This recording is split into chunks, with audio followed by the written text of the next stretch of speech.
Hello friends, मैं Nivedita astrologer आप सबका अपने यूट्यूब चैनल astrowani.net में तहे दिल से बहुत बहुत स्वागत करती हूँ। दोस्तों, जुलाई माह 2020 तुला राशि वालों के लिए क्या शुभता लेके आ रहा है, इस बारे में हमारी चर्चा रहेगी। तुला राशि वालों के लिए लग्नेश और अष्टम के स्वामी बनते हैं शुक्र, जो कि अष्टम स्थान में ही विराजमान है और कहीं ना कहीं विपरीत राजयोग की स्थितियों का निर्माण कर रहे हैं। और धन भाव पे पूर्ण सप्तम दृष्टि होने की वजह से जो वो पिछले समय से कुछ कामों के लिए, कुछ व्यवसाय संबंधी स्थितियों के लिए कार्यरत थे, उनमें कहीं ना कहीं धन आगमन की स्थितियों का निर्माण करते हुए चलेंगे, क्योंकि सूर्य लाभ स्थान के स्वामी होकर भाग्य स्थान में विराजमान है और राहु और बुध के साथ युति बनाकर बुध आदित्य योग और का निर्माण करते हुए भाग्य स्थान में विराजमान होने की वजह से लाभ की स्थितियों का निर्माण करेंगे।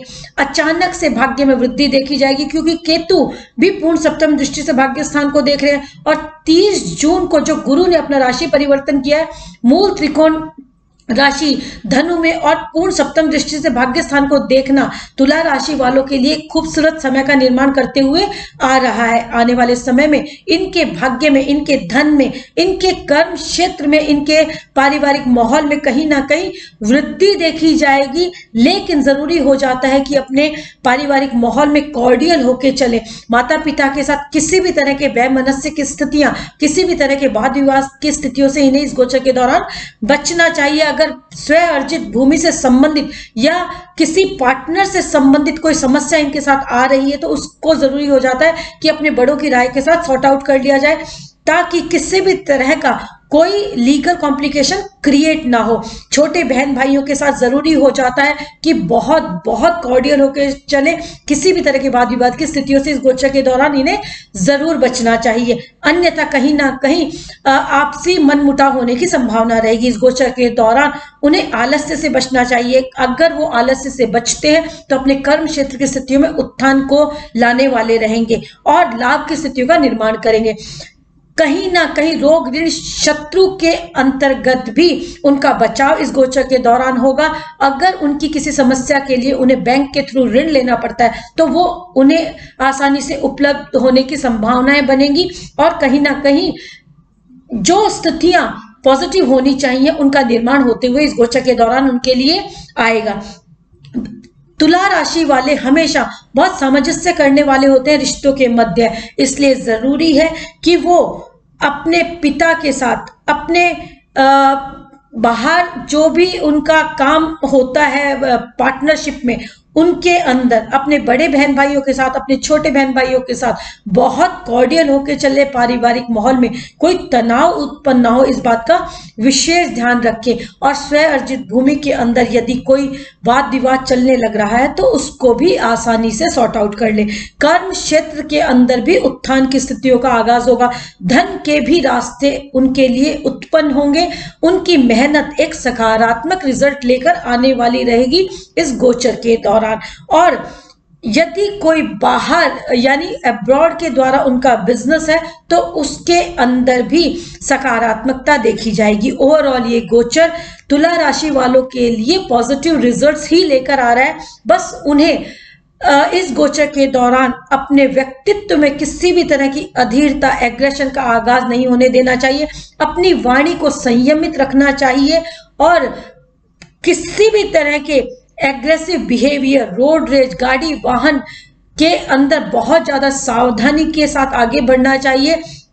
किसी भी तरह का कोई नेगेटिव इम्पैक्ट उनकी लाइफ पे ना आए, इसलिए बहुत सोच समझ कर गाड़ी चलाएं, रिश्तों के मध्य बातचीत करें और किसी भी अनावश्यक व्यय से इन्हें इस गोचर के दौरान बचना चाहिए। जो जरूरी है वो तो जरूरी है, लेकिन जो अनावश्यक है उनको कुछ समय के लिए रोक लेना चाहिए, ताकि धन संचय हो सके और आने वाला समय ओवरऑल इनके लिए अनुकूलता ला सके।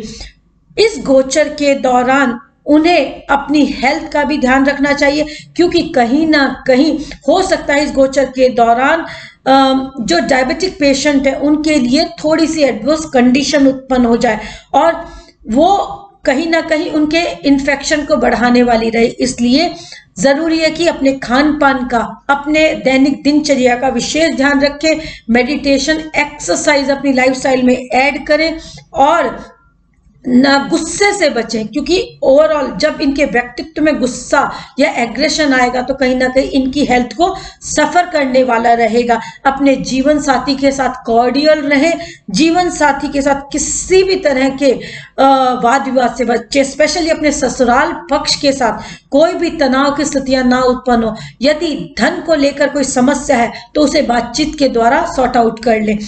समय हमेशा चेंज होता रहता है, अगर समय समान हो गया तो फिर तो जिंदगी नहीं है, जिंदगी का नाम ही चलते रहना है। इसलिए जब कभी एडवर्स कंडीशंस भी आती हैं तो आपकी पॉजिटिविटी उसको चेंज कर लेगी और एक नकारात्मकता को खत्म करने वाली होगी। यही तो इस गोचर की शुभता होती है कि हम इसे पूर्व से जानकर अपने आप को संयमित कर लेते हैं, अपने लिए स्थितियों को एक सुअवसर में बदलने के लिए तैयार रहते हैं। इसीलिए तो इस गोचर को हम देख रहे हैं। हर किसी के लिए ये गोचर हेल्थ क्रिएट करने वाला हो, शुभता लाने वाला हो। इसलिए जरूरी है कि आप अपने और अपनों का सम्मान करें। तुला राशि वाले रिश्तों को बहुत महत्व देते हैं, इनके लिए हर रिश्ता बहुत बैलेंस वे में रिएक्ट करने वाला होता है। ये स्वयं भी हर रिश्ते को अपने साथ बांध के रखना पसंद करते हैं। इसलिए कोई भी 19-20 यदि हो तो उसे बातचीत के माध्यम से सॉर्ट आउट कर ले। तुला राशि वालों के लिए जरूरी हो जाता है कि वो ओम आदित्याय नमः, ओम बुम बुद्धाय नमः का ओम बुम बुधाय नमः का रेगुलर जाप करें और राहु के मंत्रों का भी इस गोचर के दौरान यदि वो पाठ करते हैं तो उनको शुभता मिलेगी, उनके भाग्य में वृद्धि होगी। चलिए मिलती हूँ वृश्चिक राशि वालों के लिए जुलाई माह क्या शुभता ला रहा है। धन्यवाद।